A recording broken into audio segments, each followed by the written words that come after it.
Hey friends, welcome to my cam YouTube channel. ಇವತ್ತು ನಾವೊಂದು ಹಪ್ಪಳ ಮಾಡ್ಲಿಕ್ಕೆ ಅಂತೇಳಿ ಹೊರಟಿದ್ದೇವೆ. ಈಗ ತೋಟದಿಂದ ಹಲಸಿನಕಾಯಿಯನ್ನು ಕೊಯ್ದುಕೊಂಡು ಬರೋದು ಇವತ್ತು. ಮತ್ತೆ ಅದನ್ನು ಸ್ವಲ್ಪ ಅದು ಕ್ಲೀನ್ ಎಲ್ಲ ಮಾಡಿ ಇಡೋದು, ಆಮೇಲೆ ನಾಳೆ ಹಪ್ಪಳ ಮಾಡೋ ಪ್ಲಾನ್ ಈಗ. ಸೊ ಹಾಗೆ ನಮಗೊಂದು ಸಣ್ಣ ತೋಟ ಉಂಟು. ಆ ತೋಟದಲ್ಲಿ ಸ್ವಲ್ಪ ಒಂದೆರಡು ಹಲಸಿನ ಮರ ಉಂಟು, ಅದರಲ್ಲಿ ಒಂದು ಹಲಸಿನಕಾಯಿ ಆಗಿದೆ. ಅದನ್ನೀಗ ಕೊಯ್ದು ಹಪ್ಪಳ ಮಾಡೋದು. ಅದಕ್ಕೆ ಈಗ ಕೊಕ್ಕೆಯನ್ನು ಕಟ್ತಾ ಇದ್ದೇನೆ. ಕಟ್ಟಿ ಇನ್ನು ಹೋಗಿ ಕೊಯ್ದುಕೊಂಡು ಬರೋದು ಈಗ.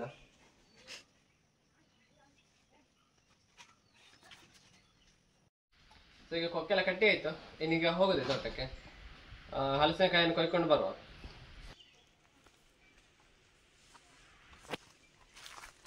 ಹೋಗುವ. ತೋಟ ಇಲ್ಲಿ ಸ್ವಲ್ಪ ನಮ್ಮ ಮನೆಯಿಂದ ಹೊರಗೆ ಆಗಿ ಆಚೆ ಇರೋದು. ಸೊ ಇದು ನಮ್ಮ ತೋಟ.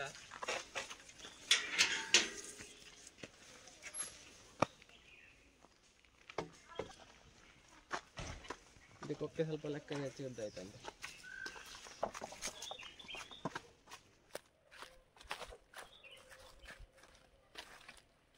ಸೊ ಇದೆ ಹಲಸಿನ ಮರ. ಇಲ್ಲಿ ಒಂದು 2 ಹಲಸಿನಕಾಯಿ ಉಂಟು.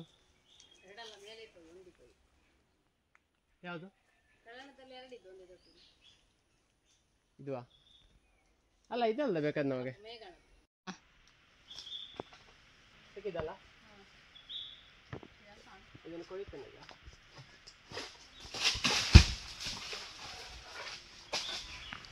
ಸೊ ಹಲಸಿನಕಾಯಿ ಒಳ್ಳೆ ಬೆಳೆದ ಹಾಗೆ ಉಂಟು, ನೋಡುವ ಹೇಗೆ ಉಂಟು ಅಂತೇಳಿ.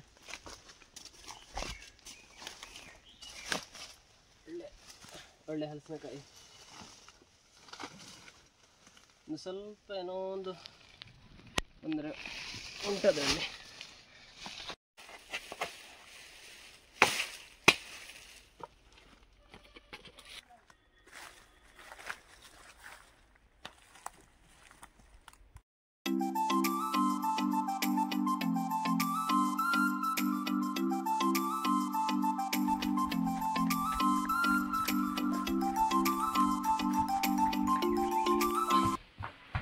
ಸಾಕಾಯ್ತಿದೆ ಹೊತ್ಕೊಂಡು ಒಂದು.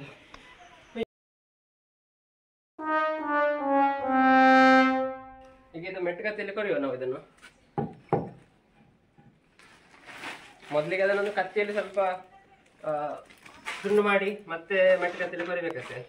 ಈ ಒಂದು ಚೀಲ ಅಡಿಗೆ ಹಾಕಿಕೊಳ್ಳೋದು, ಅಂದರೆ ಇದರ ರಚ್ಚೆ ಎಲ್ಲ ಇಲ್ಲಿ ನೆಲಕ್ಕೆ ಹಾಕಿ ಮೇಣೆಲ್ಲ ಆಗದಾಗೆ ಒಂದು ಅಡಿಗೆ ಪ್ಲಾಸ್ಟಿಕ್ ಹಾಕೋದು. ಇದು ದೊಡ್ಡ ಇರುವ ಕಾರಣ ಮೆಟ್ಟುಕತ್ತಿಗೆ ಸೀದಾ ಹಾಕಿದ್ರೆ ಅದಾಗ್ಲಿಕ್ಕಿಲ್ಲ. ಇದನ್ನು ಕತ್ತಿಯಲ್ಲಿ ನಾನು ತುಂಡು ಮಾಡ್ತೇನೆ. ಅರ್ಧ ಒಳ್ಳೆ ಬೆಳೆದ ಕಾರಣ ಹೀಗೆ ತುಂಡು ಮಾಡ್ಲಿಕ್ಕೆ ಸುಲಭ ಉಂಟು ಇದು.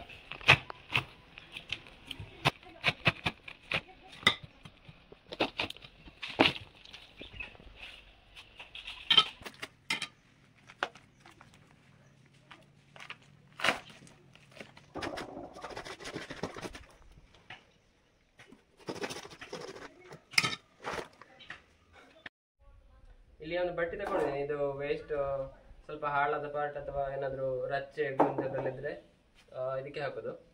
ಇದನ್ನು ಮತ್ತೆ ತಗೊಂಡೋಗಿ ಬಿಸಾಡ್ಲಿಕ್ಕೆ ಇರುವಂಥದ್ದು. ಮತ್ತು ಸೊಳೆಯನ್ನೆಲ್ಲ ಹಾಕ್ಲಿಕ್ಕೆ ಇದು ಹಾಳೆ ತಗೊಂಡಿದ್ದೇನೆ.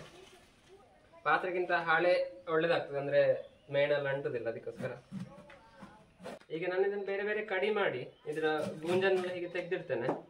ಮತ್ತು ಎಲ್ಲರೂ ಸೇರಿಕೊಂಡು, ಅಂದರೆ ಅಮ್ಮ ತಂಗಿ ಎಲ್ಲ ಬರ್ತಾರೆ, ಎಲ್ಲ ಸೇರಿಕೊಂಡು ಇದನ್ನು ಸೊಳೆಯನ್ನು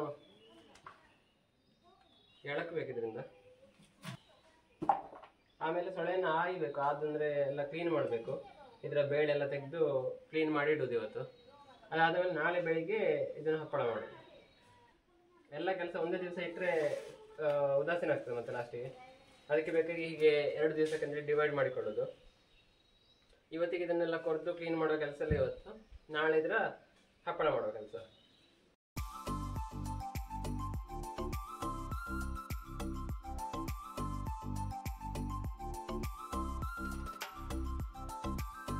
ಹಲಸಿನಕಾಯಿಯನ್ನು ಕೊರೆದಾಯ್ತು, ಆಲ್ಮೋಸ್ಟ್ ಎಲ್ಲ ಕೆಲಸ ಆಯ್ತು ಕೊರೆಯೋದು. ಇನ್ನು ಇದನ್ನ ಎಳಕ್ಕಿ ಕೂಡ ಆಯಿತು. ಇಲ್ಲೆಲ್ಲ ಸ್ವಲ್ಪ ಕ್ಲೀನ್ ಮಾಡ್ಲಿಕ್ಕೆ ಉಂಟು. ಇದರ ರಚ್ಚೆನೆಲ್ಲ ಬಿಸಾಡಿ ಬರ್ಬೇಕು ಈಗ. ಅದಾಗಿ ಇದನ್ನ ಎಲ್ಲ ಕ್ಲೀನ್ ಮಾಡ್ಬೇಕಂದ್ರೆ ಸೊಳೆಯನ್ನು ಬೇಳೆ ಎಲ್ಲ ತೆಗೆದು ಕ್ಲೀನ್ ಮಾಡ್ಲಿಕ್ಕುಂಟು. ಅದನ್ನು ಮಾಡಿ ಇವತ್ತು ಸೊಳೆಯನ್ನು ಇಡೋದು ಹಾಗೆ, ಮತ್ತೆ ನಾಳೆ ಹಪ್ಪಳ ಮಾಡೋದು. ಆಗಲೇ ಎಳಕಿದ ಈ ಸೊಳೆಯನ್ನೆಲ್ಲ ಈಗ ಕ್ಲೀನ್ ಮಾಡೋದು ನಾವು. ಇದರಿಂದ ಈ ಬೇಳೆಯನ್ನೆಲ್ಲ ತೆಗೆದು, ಬೇಳೆಯನ್ನು ಸಾರ ಎಲ್ಲ ತೆಗೆದು ಬೇರೆ ಮಾಡಬೇಕು.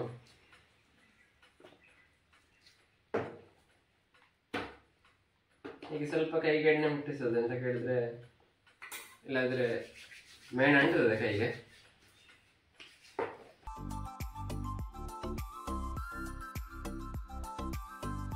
ಎಲ್ಲ ಕ್ಲೀನ್ ಮಾಡಿ ಆಗ್ತಾ ಬಂತು.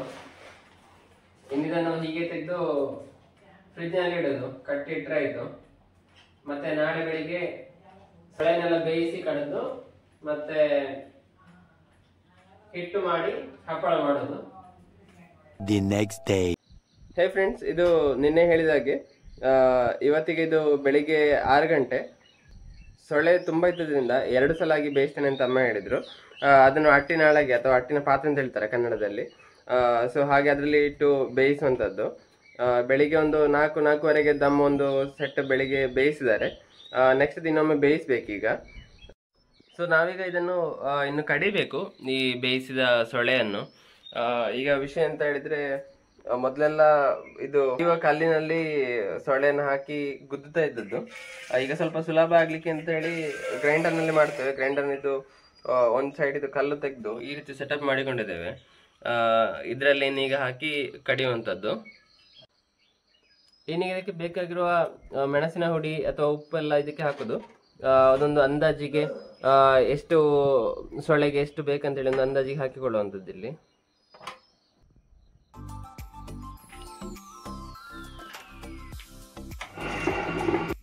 ಸೊ ಇದೀಗ ಹಿಟ್ಟು ರೆಡಿಯಾಗಿದೆ. ಇನ್ನೀಗ ಉಳಿದ ಸೊಳೆಯನ್ನು ಈ ಅಟ್ಟಿನ ಪಾತ್ರೆಯಲ್ಲಿಗೆ ಬೇಯಿಸಿಕೊಳ್ತೇವೆ. ಇನ್ನು ಹೀಗೆ ಸ್ವಲ್ಪ ಅಡಿಯಲ್ಲಿ ನೀರು ಹಾಕೋದು. ಅದಾದ್ಮೇಲೆ ಇಲ್ಲಿ ಪ್ಲೇಟ್ ಇಡೋದು, ಇದರ ಮೇಲೆ ಸೊಳೆಯನ್ನು ಹಾಕಿಕೊಳ್ಳೋದು. ಈ ಸಲ ಬೇಯಿಸ್ತಾ ಇರೋದು ಜನ ಬೇರೆ ಆಯ್ತು. ಇದು ನನ್ನ ತಂಗಿ, ಆಗ ಅಮ್ಮ ಬೇಯಿಸಿದ್ದು. ಹೀಗೆ ಎಲ್ಲರೂ ಸೇರಿಕೊಂಡು ಮಾಡಿದ್ರೆ ಬೇಗ ಬೇಗ ಆಗ್ತದೆ, ಇಲ್ಲದಿದ್ರೆ ಕೆಲಸ ಸ್ವಲ್ಪ ಉದಾಸೀನ ಆಗಿ ಹೋಗ್ತದೆ. ಅಯ್ಯಯ್ಯೋ. ಸೊ ಈಗ ಸರಿ ಆಯ್ತು ಮುಂಚೆಲ್ಲ. ಸೊ ನಮ್ಮ ಜನಚಿಂಜದಕ್ಕೆ ಅವಳು ಇದು ಬೆಂಕಿ ಆನ್ ಮಾಡದೆ ಹೋಗಿದ್ದಾಳೆ. ಇದಕ್ಕೆ ಇಲ್ಲಿ ಹಪ್ಪಳ ಹಾಕ್ಲಿಕ್ಕೆ ಅಂತೇಳಿ ಅಡಿಗೆ ಒಂದು ಹಸೆ ಇಟ್ಟು ಇದ್ರ ಮೇಲೆ ಈ ಬಟ್ಟೆಯನ್ನು ಹಾಕ್ತಾ ಇರೋದು. ಅಂತ ಹೇಳಿದ್ರೆ ಇದು ಬಿಸಿಲಿಗೆ ಇಡ್ಲಿಕ್ಕೆ ಇರೋದು. ಪ್ಲಾಸ್ಟಿಕ್ ಎಲ್ಲ ಯೂಸ್ ಮಾಡಿದ್ರೆ ಅದಷ್ಟು ಒಳ್ಳೇದಲ್ಲ ಅಂತ ಹೇಳಿ ಬಟ್ಟೆಯನ್ನು ಯೂಸ್ ಮಾಡ್ತಾ ಇದ್ದೇವೆ. ಇದು ಹಪ್ಪಳ ಒತ್ತಲಿಕ್ಕಿರುವಂತ ಪ್ಲಾಸ್ಟಿಕ್. ಇದಕ್ಕೆ ಸ್ವಲ್ಪ ಎಣ್ಣೆ ಹಾಕಿಕೊಳ್ಬೇಕು, ಇಲ್ಲದಿದ್ರೆ ಹಪ್ಪಳ ಅಂಟ್ತದೆ, ತೆಗಿಲಿಕ್ಕೆ ಬರುದಿಲ್ಲ.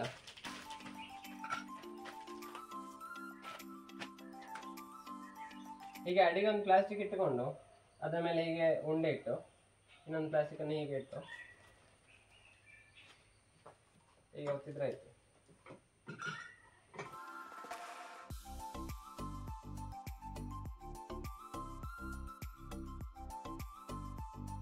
ಇವತ್ತಿನದ್ದು ಇದು ಹಪ್ಪಳ ಎಲ್ಲ ಆಗಿದೆ.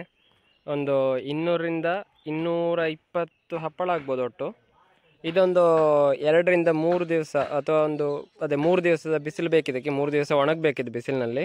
ಅದಾದಮೇಲೆ ಇದನ್ನು ಚೆಂದ ಕಟ್ಟಿ ಇಡಬೇಕು. ಈಗ ಮಳೆಗಾಲಕ್ಕೆ ತೆಗೆದಿಡೋದು ಅಂತ ಹೇಳಿದರೆ ಕಟ್ಟಿ ಇಡಬೇಕು ಚೆಂದ. ಆಮೇಲೆ ಒಂದು ಸ್ವಲ್ಪ ಬಿಸಿಲಿಗೆ ಹಾಕಬೇಕು. ಇದಿಷ್ಟು ಕೆಲಸ ಉಂಟು. ಅದಾದಮೇಲೆ ಹಪ್ಪಳವನ್ನು ಹೊರಿಯೋದಾದರೆ ಹೊರಿಬೋದು.